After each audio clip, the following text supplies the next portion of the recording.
Hello, you lovely lot. Hope you're doing fantastically well. It is Connor on a bright, sunny day. Aren't you doing okay in this weather? I hope you are anyway, because it's been down, it's been dour, it's been all the D's really. It's been disgusting, and it's got me disinterested at points. How many more D's can I fly out here? Alliteration aside, we'll move on. But yeah, Leeds United, we're going to be speaking about the manager search today. This is the first live we've done when it comes to Daily Leeds and all this sort of stuff. Daily Leeds / the rumour mill. And I want to keep you guys updated on everything that's going on. I am going away next week, but I'm still going to be doing videos when I'm away. Don't you worry about that. The content is not drying up for you Leeds United fans. As I say, I hope you're all doing well. Leeds can get you down. I was down in the dumps yesterday. I was having a bad day, and Leeds United was unfortunately at the top of that list. Sometimes you just think, oh God, how are we where we are? But it is what it is. The roller coaster that is Leeds United, and you guys are here for the first live of the campaign when it comes to your chat about what's going on this summer. Good morning, Connor, says Lee. Paul says, need a big character. I'd agree. Luke says, Luke44 says, need a sporting director first. Not wrong, mate. Morning, Connor, mate. I hope you're well. Hey, Josh.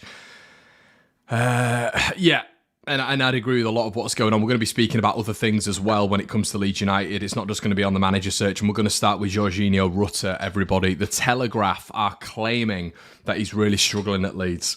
He's really struggling being the priority. He's really struggling at being the number one signing that Leeds have made in January in terms of expense value. Transfer, 35 million quid was sent to Hoffenheim. There's been reports over the last couple of days that apparently if Leeds get Georginio Rutter to a certain amount of games, they have to pay Hoffenheim a certain amount of money. That's been the rumour. That would not surprise me whatsoever. A little bit of caution there probably would apply to the fact that we're saying the same thing about Willian Yonto about 2 to 3 weeks ago. I mentioned it yesterday on a One Leeds video.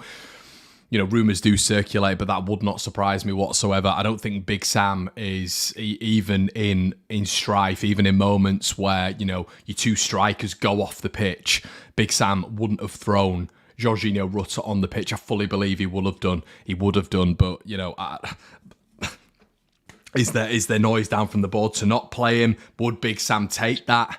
We know what sort of character Sam is. Would he take that? Would he just throw him on anyway? What's he got to lose? Or maybe overall he just doesn't think he's good enough, and Sam has said that he's not ready this year. But is that a little bit of a smokescreen? You never know what's going on with Leeds because it's such an absolute sham. Anything is possible. Anything is possible. But the Telegraph are saying apparently he's struggling with the expectations that comes with being a club record signing at Leeds, despite the daily help of Leeds teammates since his £35 million arrival from Hoffenheim. Does not surprise me whatsoever, and I feel sorry for the kid. I've said this numerous times. Rutter is one who I've not really criticised at all. I mean, I've not seen enough of him to criticise. And I'd give him plaudits when I saw him at Accrington. I know it's only a small sample size, but I thought he looked okay. I thought he looked decent, nice turn of pace, good under pressure. I know it's Accrington, but I thought he looked sprightly. I thought he looked like he had a bit of a spark.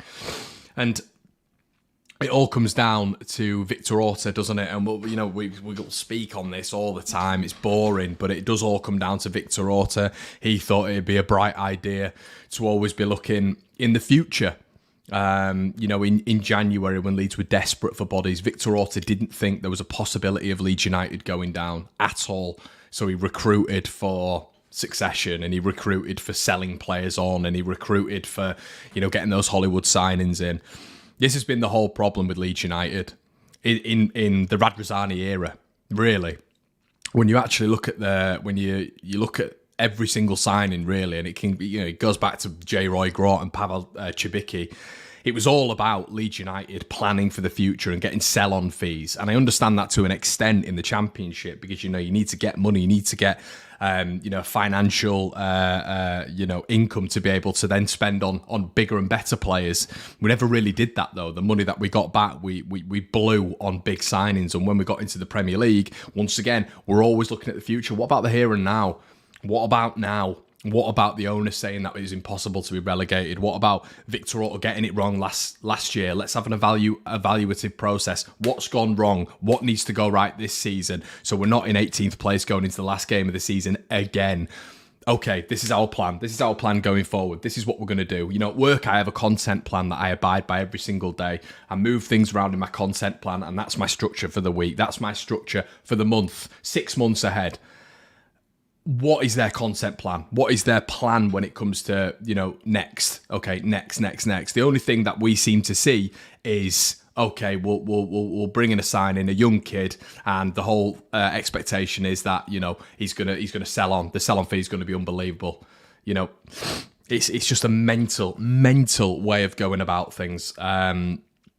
And that all links back to Georginio Rutter. And that's why I feel so sorry for him, because Victor Orta's gone out, spent 35 million on a winger, not a striker, Rutter, and promised that essentially, you know, we've seen from the club and the glitz and glam around Rutter that he was going to be the, you know, the striker that's going to get us out of trouble.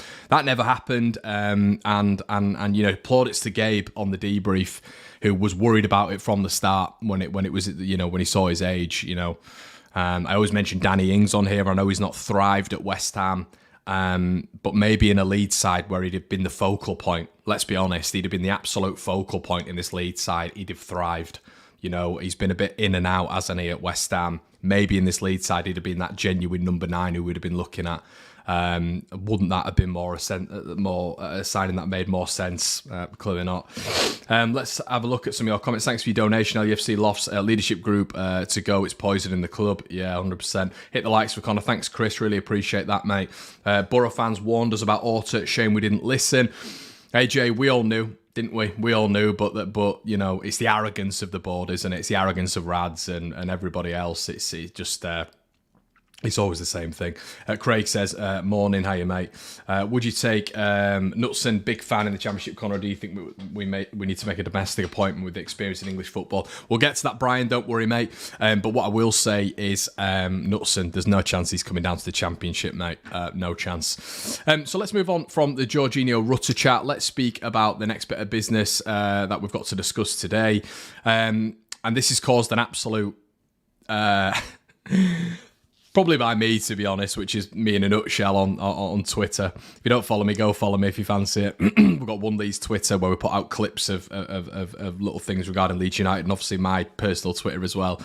But Real Betis have rekindled their interest in Leeds United's Marc Roca, according to Estadio Deportivo. The midfielder has been a regular for the Whites since he joined them from Bayern Munich last summer. So obviously Real Betis finished 6th in the division, La Liga. They're going to be getting European football next season. And I was trying to explain myself on Twitter, but people just absolutely hate Marc Roca and they're not willing to listen to anything. So I'm interested to hear your guys' thoughts. And listen, he's been appalling. But I want you to separate that from his ability and the style that Leeds have been playing this season, which is up in the air. Boot the ball up in the air, never have the ball on the floor. I've always said with Roca, I understand people coming back at me and saying, Connor, you're deluded. He's crap. He doesn't track his man. He's got to turn his circle of a double-decker bus. Okay, that's fine.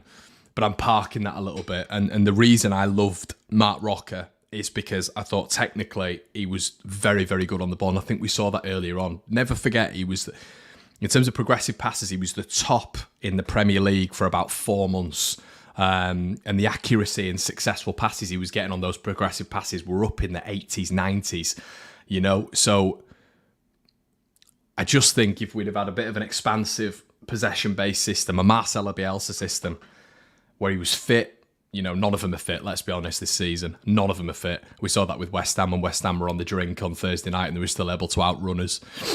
If they were fit, if they were able, if they were coached properly, if they hadn't been uncoached at playing football by Jesse Marsh, I think Roca would have done really well, you know. And it's going to be interesting to see him next to a Betis, you know, a Betis midfield where it's going to be better than ours. You know, he's going to be in a better team than ours. I understand La Liga's slower paced, of course I do, and it might suit him, it might do. But I think technically there was always a player there for Roca, and I actually thought for 10 million we got an absolute steal. And I thought that earlier on in the season. I think at the minute there has been a lot of, I understand it, but I think at the minute there's been a lot of hatred to him because of the last 10 games where they've all been absolutely diabolical. It's not just Marc Roca, but for me it says a lot when Real Betis, who finished 6th, are going to be playing in Europe and they've gone for Marc Roca. I don't think many of our players get a move like that. Many of our players are not going to be moving to European sides. And I'd throw Tyler Adams in there. So clearly there is a lot of European clubs who think that he is still a decent player and can still thrive at a very, very decent level. I'm not getting on this level that Marc Roca is crap, he's rubbish, all this sort of stuff. I think he is a product of what Leeds United has been for the last 12 months. You know, he'll have come in, it'll have been an SHIT show. The midfield's been all over the place. He's been partnered with Greenwood, he's been partnered with McKennie, he's been partnered with Adam Forshaw in bouts. I just think I wonder what it's going to be like with him next to a decent player in that midfield. So that's all I said, and you know, good luck to him. He's been poor for us. It's been disappointing to see his performances, but I think he's a product of his environment, as a lot of these Leeds players are. But I think he actually has the technical ability to thrive at a high level. So yeah, listen, I understand that people absolutely despise him, which I think is a bit mad, but yeah. Yeah, Gavin, take him. I don't really care. Have we got the receipt for him? It's fair enough. Roca, what a class fighter signing for Betis. Would be sad to see him go. Roca, don't let the door hit you on the way out. Yeah, I expected this, but I didn't. Yeah, I think it is key to look at the technical ability of Roca and in a different system and in a more stable environment behind the scenes and on the pitch with better players around you and a possession-based system where he can be expansive with his passing, his progressive passing. I think Roca would have been very good for Leeds, and I think we saw that earlier on. But yeah, it just doesn't seem like people are having him at all. So Roca has to have legs around him. He's not mobile enough. Yeah, it's probably a fair point. Matt?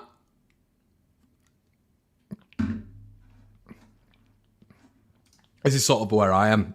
Geordie was good alongside Adams. Saying he's bad is madness. I think the midfield's changed up so many times this season. It's Roca is a perfect example of a good player on club. I think that's a perfect.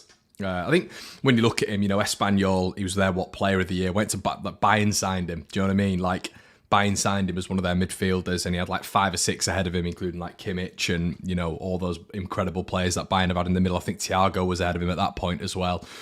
And they all loved his technical ability. They said that when he moved to Leeds, they said, look, he's a fantastic player. We just can't essentially get in at the minute because these players are world class. Comes to Leeds, goes downhill because for me, he's a product of the environment. And now, you know, a European club, you know, a team who's going to be playing in Europe next season want him. You know what I mean? So people also forget that we didn't pay that much for him. Should have had enough brought in with him along with Adams. I think you mean another midfielder brought in with Adams. This is what we were saying at the start of the season, Brad, wasn't it?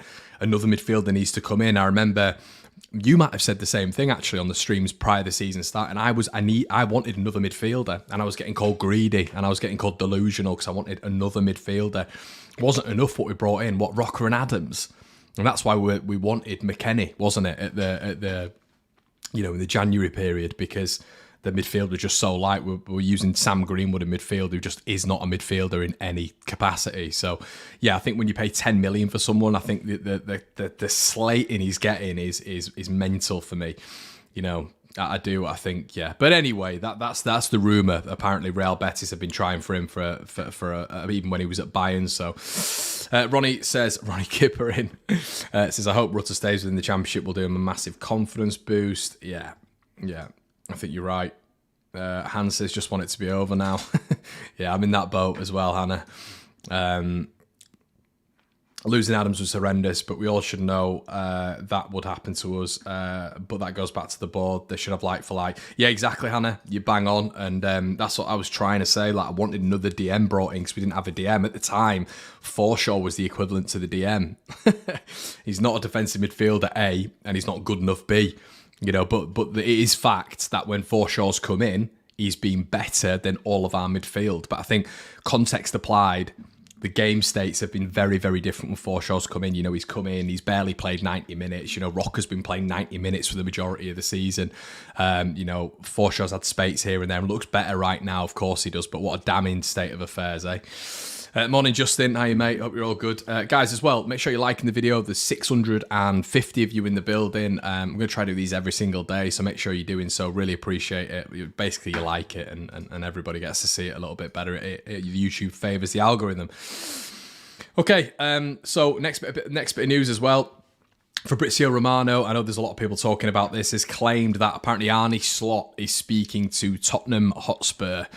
So yeah, interesting one there. I've seen a lot of people saying that Arne Slot would be someone who they'd go for. Obviously, with he's done really, really well with Feyenoord, thriving there really. But I don't think that one's going to happen. Everyone, obviously, Spurs speaking to him, and yeah, that's the thing. Like, it was the arrogance of the board to go in.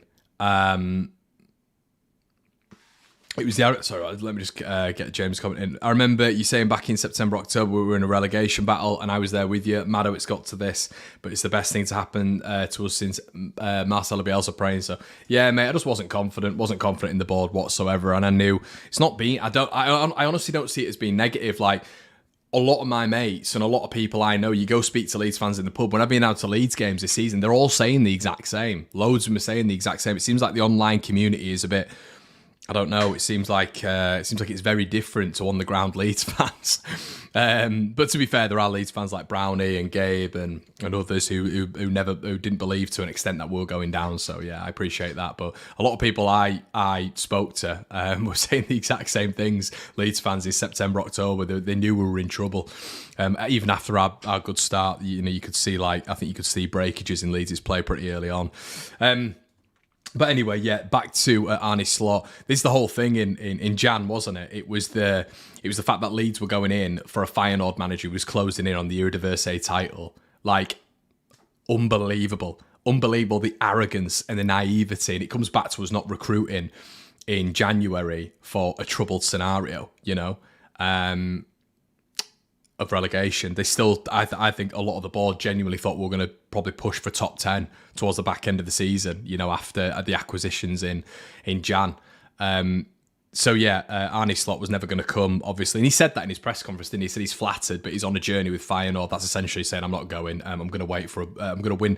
I'm potentially going to win the league with Feyenoord, and then what I'm going to do is wait for a big club, a bigger club, Although I don't think Tottenham are a bigger club than Leeds. I know I go back to the 90s and early 90s when I'm talking about big clubs. But yeah, Tottenham are a top 6 club for whatever reason, because I've never won anything.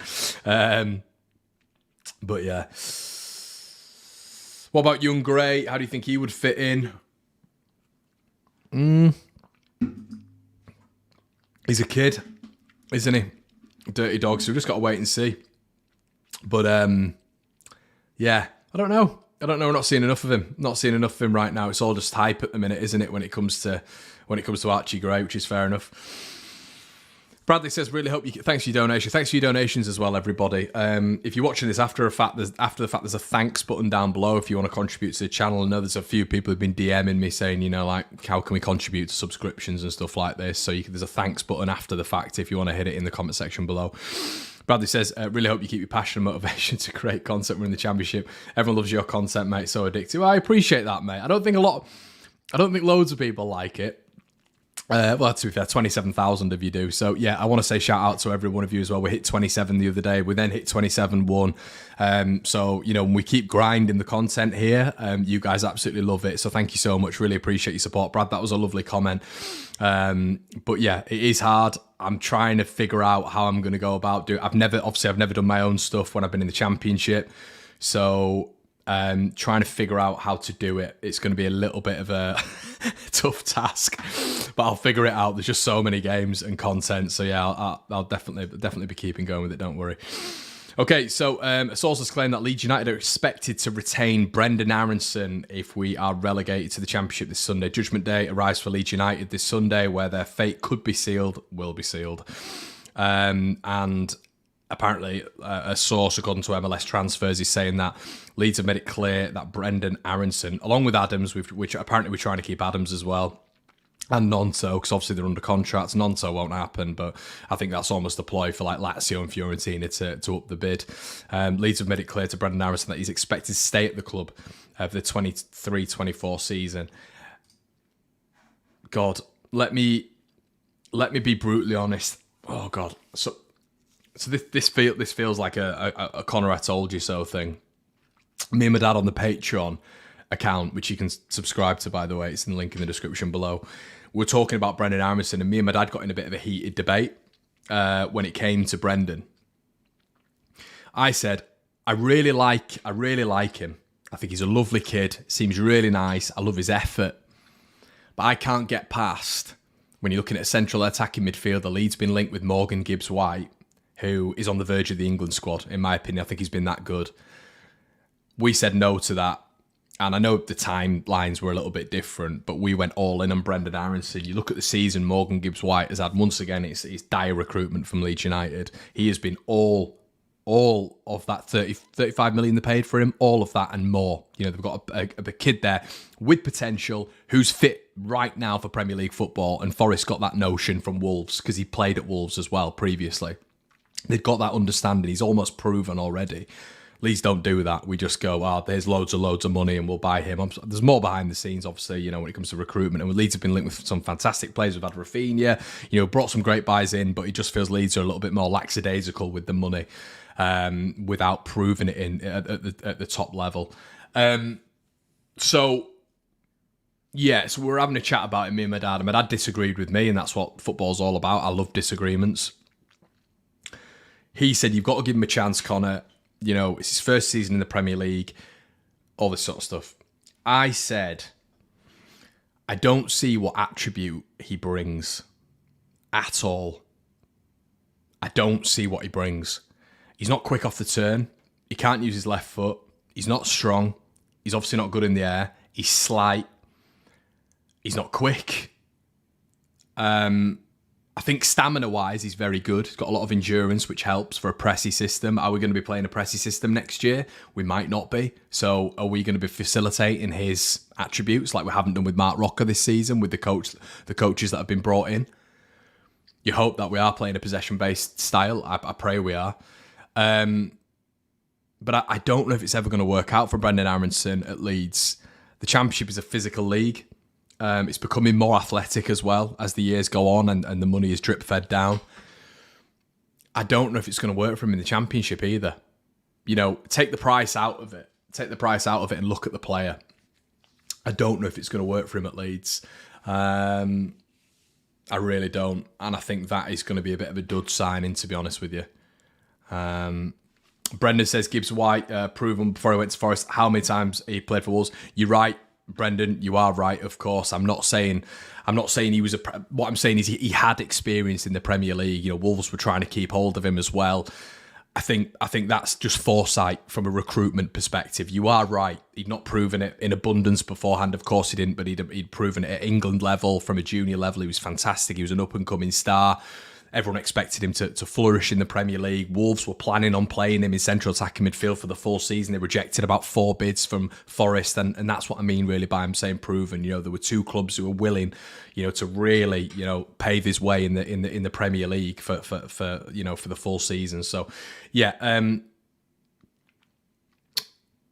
I think Aaronson's going to struggle in the Championship. I do. Another hot take. With Adams being the breaker-up of play that he is, not necessarily a great passer of the ball, will Adams thrive in the Championship as well? I think you get a lot of breaker-up of play in the Championship. I think it's almost more novel in the Premier League because you don't really get those hard, you know, die-hard defensive midfielders who have that, you know, notion of breaking up play and passing it to the right back, left back, whatever other central midfielder. I think in the Championship, a lot of those players are in abundance. You know, I remember Harrison Reed doing it for years in the Championship. You know, breaking up play, passing the ball left, passing it up, passing the ball right. There's a lot of players like that in the Championship. So as much as I'd love to keep Adams, I would, of course. I don't think it would be the worst thing on planet Earth if he went, because I think he's replaceable, to be honest. You know, a lot of you are going to shout me down for that, but I think he's replaceable in that division, to be honest with you. It'd be great if we kept him, of course it would, because he's really good at what he does, but I don't think it would be the end of the world if Leeds were to let both of those players go, to be honest with you. So yeah. Let's get into a bit of managerial chat anyway. So managerial chat, apparently the new favourite at this moment in time is Brendan Rodgers. Apparently second or third favourite is, according to one betting site, might have been Paddy Power or Sky Bet, I can't quite remember, is Graham Potter. I think Graham Potter would be a manager that Leeds would be able to acquire if we stayed in the top division. I genuinely believe that with the weight that we've got. Obviously Potter went to Leeds University, didn't he? He trained at, I think he coached at York City. I think I was there at that time as well. Shows how old I am. But yeah, he obviously he's he's done a lot of his coaching up north and stuff. So I don't think he'd be totally against that. Leeds obviously a massive club if we stayed in the Premier League. I think if we go down to the Championship, there is a serious. I do think Leeds could get Brendan Rodgers. I do think that. I think they chuck a boatload of money at him. With the 49ers coming in at a proper acquisition, almost like Todd Bowley when he's come in and tried to make Graham Potter his, poster boy, but that hasn't worked. But I think the 49ers, coming from that American standpoint, they've never been in soccer before. If they come in and just say, look, bang, this is going to be our first coach, what a statement that would be. Getting someone like Brendan Rodgers, keeping the ball on the floor, dictating possession. Guys, you're not going to win football with the football in the air. It's not going to happen. You need to keep the ball on the ground. You need to move players around. You need to manipulate space. That's how you win football games, and that goes through grassroots. Really, at this moment in time, there is a real focus, and I can tell you this from a coaching perspective as well, which I'm a little bit involved in at the minute. There is zero focus at the minute on putting the ball in the air like there was to. When I played, even at a good level, it was get rid of it, get rid of it, get rid of it, get rid of it. That's all I was coached. Get rid of the ball. Now it's very, very different. It's keep hold of the ball, get a feel of the ball. And I think that was first introduced from Pep Guardiola in 08, 09, where people saw when Xavi and Iniesta and all Messi had all come through La Masia at Barcelona and had been told to keep hold of the ball and how technically gifted they were. I think it evolved from there. I think it all stemmed from Guardiola, really. And that's why, from a grassroots level, you will get kids who now have the ball, they want the ball, and so obviously that makes its way through the football pyramid. So if we get a manager in like Brendan Rodgers who is able to facilitate Leeds keeping hold of the ball, let's bear in mind his Swansea side, by the way, that went up from the Championship, were absolutely superb. I remember us going down there and I think we got done about 3 or 4-0 at the Liberty Stadium. It was an unbelievable Swansea side, and he really got them playing. That was after he'd been at Chelsea under Mourinho, I think. So I think that'd be a really, really good acquisition, and I'd be really, really happy with that. Give him a full summer. This is what I was saying, 49ers coming early, bin Rads off, he goes by Sampdoria, whatever, loses loads of money. Fantastic. I was saying this yesterday when it came to the action plan. Go and buy the best striker, and so obviously bring Brendan Rodgers in, sign him to a long-term deal. Go and buy the best striker in the division, your Perot. Go and buy him from Swansea. If Coventry stay down, have a little go at your Koresh. It's not going to happen, but have a go at him. Go and bully and buy the best striker in the division, get the best manager in the division, and then you're setting yourself up really, really well. So yeah, for me, I'll be honest, guys, even if you gave me the option of Potter and Rodgers for the Prem, I'd stick with Rodgers. I'd go with Rodgers. I would. And I know there's going to be a lot of Leicester fans, because I know a lot of Leicester fans didn't rate him. I thought he was a bit of a fraud towards the end. But, you finished 8th with him and he won you an FA Cup. So I take that all day as a Leeds fan. So, yeah, you go, you back him. I think that'd be a really good appointment.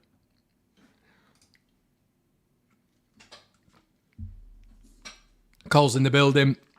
Thanks all year again, Connor. Should be an interesting one with weekly news. With weekly news, can't read. Great stuff, man. We go on. We do, Colin. And I want to apologise to everybody. For absolutely nothing. For it being dour this season, and me being honest with you, but I've been as genuine as I can. This is actually what I think. I don't fake things. I never have fake things. When it comes to YouTube, I will always be my genuine self. And apologies if it's dour, if it's it's not been boring, has it? If it's dour and in the mud. That, unfortunately, is what it's been with Leeds United. Blame the club. Don't blame me. Apologies. And he got them relegated again. Deluded Connor. Who are we talking about here? We're talking about Brendan Rodgers here. He got them. Yeah. Okay. A long time ago. But I'm saying the original Swansea side that went up were incredible. They were very, very, very good. Of course, they were relegated afterwards, but there was a lot of problems board level for Swansea. That's another thing. A lot of problems board level. Look at their first season in the Premier League and some of the decisions they were making. Rodgers or Benitez for me, ideal, realistic appointment for you, Connor. I think it would be Rodgers, to be honest. Exactly, Dale. And if people want to search this as well, you can search this online. A lot of problems board level for Swansea. Huge problems board level when Rodgers was there. I think he's spoken about it as well. So if you've got a brand new board, you're backing him, all this sort of good stuff, then I think it'd be a match made in heaven, to be honest with you. As well, remember when he came up against Bielsa? When he came up against Bielsa, he gave him such shine, and I don't know, he'd always talk about Leeds in a good way. I've never heard Rodgers say a bad thing about Leeds. He was always very, very, very respectful. Talk about us being a massive club. I used to do the press conferences. I used to be, either at the press conferences or editing the press conferences when Bielsa was there. So I'd see it all. He'd see it, and Rodgers, he'd always speak glowingly about Leeds and speak glowingly about Bielsa. So I think it'd be a really good match. What you don't want to do. Just to respond it, Rodgers is responsible for this talented Leicester side going down. I'm not talking about Swansea. Sorry. Okay, but he's also won them an FA Cup, and they finished 8th last season under him. I'll be honest, I think the big thing with Leicester was letting Kasper Schmeichel go. Huge. Captain, leader, proper goalkeeper. They had Danny Ward in net for about 70% of the season, who was like a hologram in goal. I think that is a massive, massive caveat, to be honest, NFT. I really do. And you got to look at where we are as well, mate. We're trying to get back to the Premier League. We're not in the Premier League. We don't have that novelty right now. And as many people have said in the comment section below, the pull that Brendan Rodgers would bring in the Championship would be big. But yeah. He's the favourite at the minute, guys, and I would be really, really happy with that. So we're going to be back anyway tomorrow, everyone. Have a lovely day. We're going to be back tomorrow with some more Rumour Mill / Leeds Daily News. And we do have a game. We do have a game at the weekend, unfortunately. Christ. So I am going to be doing, obviously, the preview to the Spurs game. If you want to catch out Generation Leeds, it's going to be on the Patreon tomorrow when me and my dad sort of delve into everything. And we're going to do a post-match as well. Guys, as always, really appreciate your support. Please like the video before you leave. Make sure you subscribe to the One Leeds Fan Channel. We're growing every single day. And guys, we will see you in a bit. Have a good one. Cheers.